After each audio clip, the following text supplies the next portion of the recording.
Catch y'all up to date on kind of what's been happening since the last time we talked. Injury update, we have Terrence Garvin had cartilage damage in the South Florida game. He's had successful surgery. Obviously will miss the game and will it'd be about a 6-month rehab process. So we wanted to hurry up and get him healed, or fixed and healed, so we can get him ready for his senior year. Josh Taylor, career is over. He's had some cartilage damage for, I think he missed the last game, maybe the last two. I can't remember, to be honest. We tried to get him back and get him ready to go, and he's not going to be able to do it, so his career here will be over.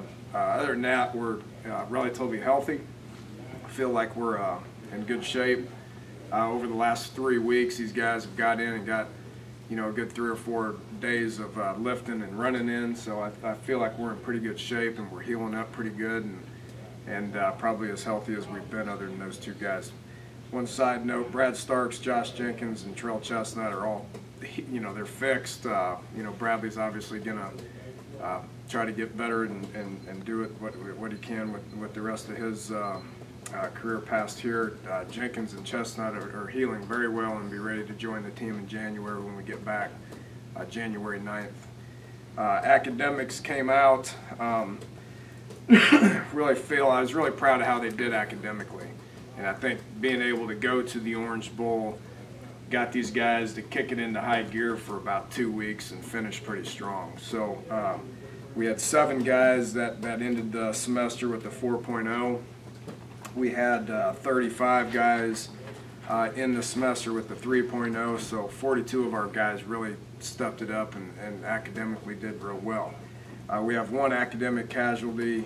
Bernard Roberts didn't meet the NCAA standard to be able to go to the bowl game, so he's been suspended for the bowl game, and we'll see where he's at January 9th. Other than that, was really happy with the way guys finished the year strong and did what they were supposed to do to get ourselves in position to go move forward as a program. We've had 7 practices. We had 6. Today was the 7th one. Today is kind of when we started talking about Clemson a lot and working towards Clemson. Prior to that, we had about 6 practices where we focused on the young guys and got the young guys and non-starters, got them a whole bunch of reps, and was really happy with the way those practices went. In between, recruiting coming in and coming out, in between the lifting and all that stuff, we're able to get out there. Weather's been good, and been able to get out there and get a whole bunch of work done. Today was the 7th. We'll practice here, finish the weeks going on Clemson, trying to get as much as we possibly can done before we give them Christmas and a few days off after that, and then meeting back up in Miami on the 29th, I believe, is when we show up down there. Once we get down there, we'll still have another 4 days where we can prepare, so there's plenty of time to prepare. It's all about, how the attitude is and how much work we want to get done, and based on what I saw today, everything's going well. So with that said, we will I'll take some questions. And are Garvin and Taylor both knees? Yeah. Okay. Yep. Who's going to be playing for Terrence? It's up for it's up for grabs. We have Wes Tonkery's been taking a bunch of snaps, and he looks good to me. He looks as good as he's looked all year. Shaq Pettaway's going to have to get in there and play some. Matt Morrow is a guy that needs to get in there and play some. So we got guys that are inexperienced, haven't played very much, and we've went into a game without Terrence before. Cincinnati, I believe, is what it was. Got in there and overcame it, so we expect to overcome this one as well.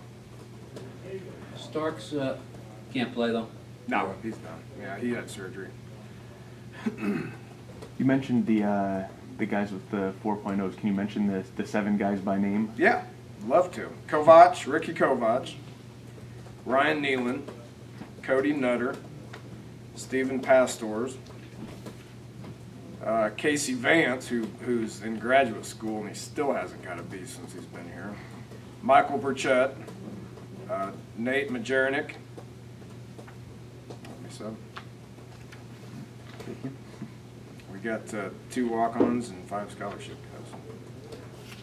A couple of guys today said that today's practice was probably the toughest or most physical you guys have had in quite a long time. I think it was Julian who said maybe even going back to mid-season.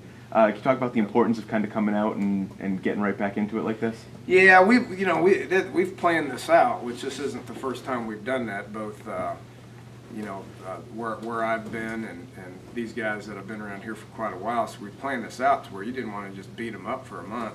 You know, that's going to put us right back where we were the last couple games of the season. So, you know, the 6 practices that we had with the young guys, those were young guys practices where we took the older guys out there and practiced them some, but we didn't hit them very much. And then, you know, let them heal for 3 weeks, and then it's time where, you know, today and the next few days we want to get after it. You know, we're going to give them some time off after we do that, so we want to tee it up. The energy was there, the effort was there, and we need to get some game speed stuff as much as we can between here and the end of the week.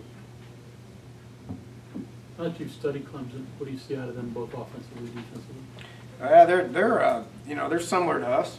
I think they're incredibly similar to us. They got the quarterback Taj he's a talented kid and makes plays and keeps the play alive.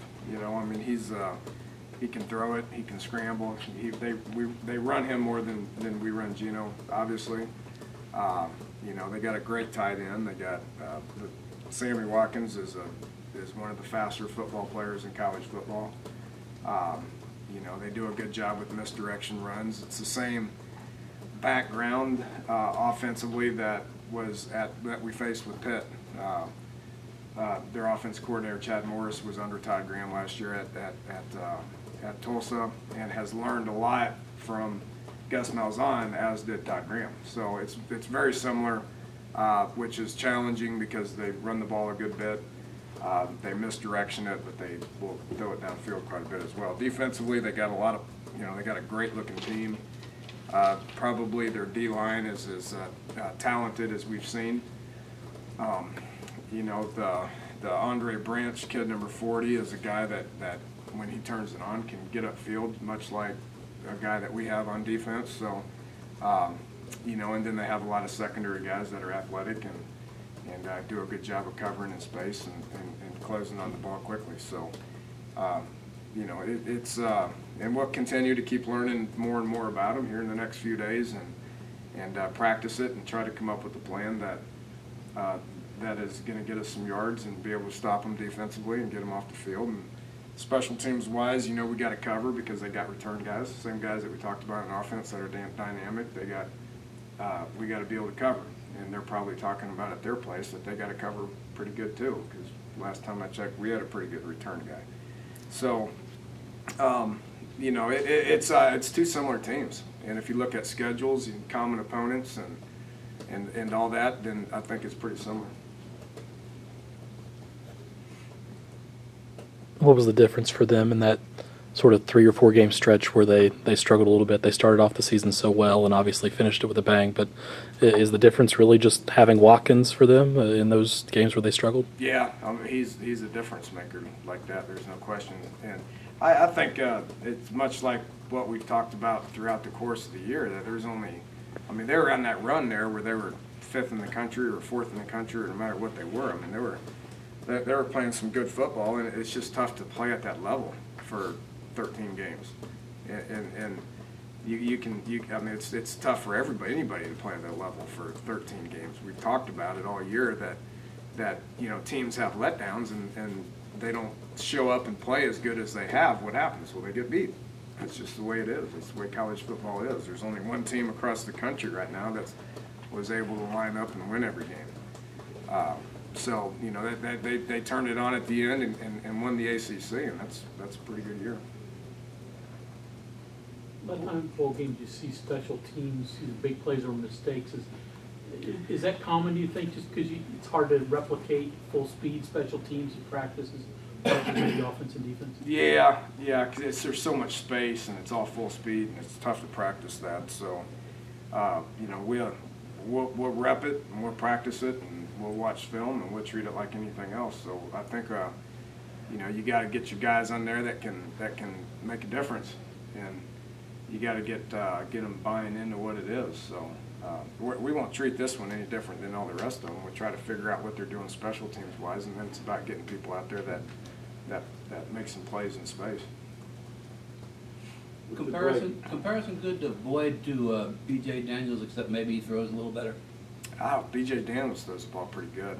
I mean, that, you know, watching him on the sidelines, he throws the ball pretty good. He's a little reckless with the ball, where Boyd's not as reckless with the ball. He does probably a little bit better job of taking care of the football. But you know, I'd say Boyd's got some guys around him that are really difference makers. Yeah, to where B.J. Daniels didn't have as many guys around him that were difference makers. But I think B.J. Daniels is a good football player. He came off his shoulder surgery, and he played his heart out against us. He had his team in position to play. Does it help that you played them last? I mean, does it help that your last game you saw them? So yeah, it doesn't hurt anything. You know, at this point, we're kind of who we are is who we are. I mean, you know, we're not going to be able to manufacture players or a whole bunch of plays or schemes, and they're not going to be able to manufacture players or a whole bunch of schemes. So we kind of are who we are, and we'll line up, and we'll, you know, the keys are always taking care of the football and getting your guys at the bull site to avoid distractions and make sure that they understand that at the end of the week their job is to win a football game, which that's, you know, I could sit here and preach to them about it, but you got to have guys that stand up and understand it and do it. You mentioned timing before. Where do you feel you're at there? Where do you need to be? Where is it? I think good, because we've worked on our timing. You know, when I say we practice the young guys, we still were out there throwing and catching with the older guys. You know, so we've had 7 practices to where we worked on, you know, a bunch of routes and stuff like that. So I think we're in pretty good shape right now. It's time to hone in on the opponent. You know, I'd like to practice 6 more times and just try to get better. You know, but now we got to kind of start honing in on who our opponent is and what we got to do to beat them. Is the key not peaking too early? You know, they talk about that a lot in prep. Don't have your team ready to play, you know, a week before, have them play on the day of the game. Does that concern you a little bit? You know, it shouldn't, because we haven't talked much about Clemson until today, which I've done it differently, to where you sit there and obsess about your opponent and you don't try to get your people better, to where eventually it's like, yeah, I get it. I've heard it 100 times. When are we going to play this game? We still got to play it. You know, we still got 10 more days left, to where it just becomes stale. So I think we've done a good job of that. Our guys are you know, pretty excited about walking around the building. They're pretty excited about having some days off to where they can go home and have Christmas. They're pretty excited about the actual bowl game. Obviously, they've had 3 weeks of treatments, and they've had 3 weeks of rest, and they've hopefully taken care of their bodies as well as they possibly can, to where they feel refreshed, and now it's time to get to know your opponent and then understand why we're going to Miami, which it is a reward. I want our guys to have fun, I want them to enjoy it, I want them to enjoy each other and enjoy the scenery and the people, and which I'm going to. But then when you set aside 4 hours, it's time to work, and we shouldn't have to set aside 8 hours to work, because we should have a lot of work done. But set aside some time to where we get our work done, refresh them, and make them understand again why we're down there, and then enjoy what the festivities are. Can you afford to take time off as a head coach? I mean, are you going to enjoy Christmas? Are you looking forward to that time off? Or are you planning on working and? Yeah, I'm gonna take a few days. Okay. Take a few days. When was the last time you took a few days? A few years ago. It's the first time I had Christmas. I mean, because the game's so late, you know. Usually, I mean, usually the games that I've been a part of have been anywhere from like the 27th to the 1st, to where you don't have those days off. You practice, and then you get in a plane and you fly to the site, or you drive to the site. But because the game's on the 4th, you got some time off. You know, you can't just sit here and practice them for 2 weeks or 3 weeks in a row without letting them go. You got to give them some time off. So, because of the scheduling, because of how it was, and we all got a few days off. I know routine is a big you're big on routine, but have you ever had to shake it up or change things up, and when you sense something stale, do you do that often, or go by feel at all, or is it all by the plan? Yeah, we do. Specific situations, we do that. That's kind of the whole definition of insanity, that we got the insanity thing around here where, you know, if you're, I mean, does anybody know the definition of insanity? Doing the same thing over and over. And expect different results. Yeah, so if you just sit there and you just keep doing the same thing and it's stale and it doesn't work, then you probably ought to change something. So we've changed a few things. Offensively, we've changed a few things. Hopefully it works and we go out there and score a bunch. What's your philosophy on juniors submitting tapes and getting evaluated for the NFL? You know, it's reality. It's reality across college football, and there's a lot of guys that do it for right reasons. There's a lot of guys that do it for wrong reasons. You know, I think you got to sit down, you got to talk to guys and make sure that they're doing it for the right reasons, and see what it says, because it comes back at a pretty you know, a fairly successful projection, and then you base, you know, what that projection is with what the kid's interests and situation is, and you try to help them make a positive decision. Did you have guys come to you this year and talk to you about it? Yeah, a couple. Everybody thinks they're going to the NFL, you know. And some guys that don't even start come to me. And say, that's one thing that always kills me when the season's over and the NFL, you know, the quote-unquote NFL training starts. You get guys out there working harder than they've ever worked, and you get those guys, some of those guys haven't even started before. I always get a kick to find out who those guys are. So you don't want to ruin a kid's dream or anything like that, but you know, there's a lot of people that know more about the situation than those actually kids do. Do you expect it to be a shootout in the bowl game? Well, by the time you think that, it's going to be a 6-3 game. So I think both offenses are capable of scoring points. You know, whether that happens or not, one never knows. I mean, we've been a part of a lot of 23-22 games this year, it seems like. You know, so you know, defensively, it looks to me like Clemson's as good as anybody we've played all year defensively. So I don't know what makes us think we can score any more than we have all year, but we're sure going to try. You referred a lot to the need to avoid distractions and to strike a balance between making this a trip where they can enjoy it and still getting the task at hand done. Have you been a part of things in the past where you felt like teams got overly distracted with all the trappings of a bowl game, and what did you learn from those experiences, if so? Yeah, eliminate as many of them as you can. That's the objective. It's hard to do. It's hard to do in a bowl game, especially hard to do where you have a lot of kids that are from that area. The most successful I've had with bowl games is going to a place where nobody's from, and we obviously don't have that luxury this game. So we talked to them about it, and we expect them to understand why we're there. And you know, other than that, you gotta trust them, and you gotta check their rooms at the appropriate times, and allow them to enjoy themselves and enjoy why they're there. They've earned a trip to a BCS game down in Miami, Florida. You can't take that away from them. But you also got to make sure that they understand why they're there. That's our job as coaches. Do you ever check the rooms, or is that somebody else's job? Yeah, you never know. Keep them on their toes? Yeah, I'll probably check them a few times. You can be too militant, though, in that. You can be, and then the kids start getting mad and uptight and, you know, disappointed, and then they try to start sneaking around, and that doesn't work either. So you got to let them be grown men, and you got to give them the leeway to do specific things on specific times and areas of the day, and then, you know, when it's time to go to bed, when it's time to be at a meeting, time to get on a bus and go to practice, or time to get on a bus and go to dinner, everybody better be there. And if they're not there, then you need to probably send a few people home. So it's the whole keeping people accountable for what they're required to do, which we've been talking about that a whole bunch here in the last few months.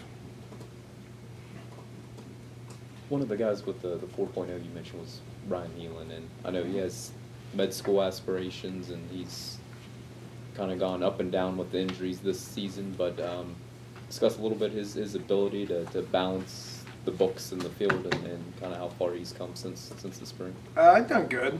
He's it means a lot to him, you know, and he spends a whole lot of time making sure that he not only does what he should in the classroom, but he spends a whole lot of time with his family, which is important to him.